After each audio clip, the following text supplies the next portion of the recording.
Dans la région du Centre-Nord, l'on célèbre la fin d'un mal, un phénomène contre lequel des moyens alliant sensibilisation et communication ont été usés. À présent, des populations de villages entiers pratiquent l'utilisation exclusive de toilettes et latrines adaptées. La pratique est encouragée et les villages et populations récompensés. Cela sur initiative d'associations avec l'appui de l'UNICEF. La cérémonie officielle de remise d'attestation s'est faite en présence de 2 membres du gouvernement pour décrire l'attachement de l'exécutif à ce sujet relatif, entre autres, à l'assainissement et à la santé publique. Le reportage de Martin Ouedraogo et Jacques Ouedraogo.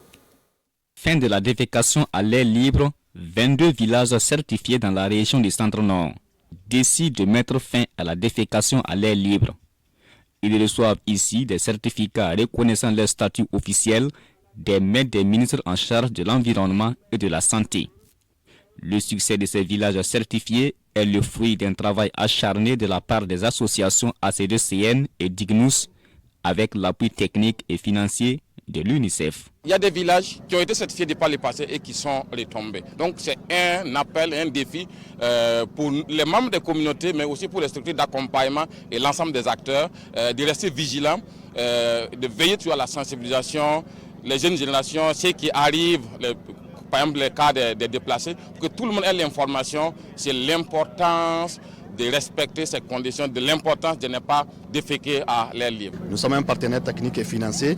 Ça veut dire à ce titre, nous avons contribué au renforcement des capacités de nos partenaires qui sont ACDC, par exemple, qui ont assuré la mise en œuvre, mais aussi l'accompagnement technique des services techniques déconcentrés et également au niveau national. L'engagement de ces 22 villages certifiés réjouit le gouvernement burkinabé qui a entrepris des actions dans ce sens, comme entre autres sur le plan réglementaire, avec l'adoption d'un décret sur l'assainissement obligeant à suivre et à contrôler des actions d'assainissement au niveau des ménages, des industries et des écoles. Le taux au niveau national est faible, moins de 30%, ça veut dire que nous avons du chemin.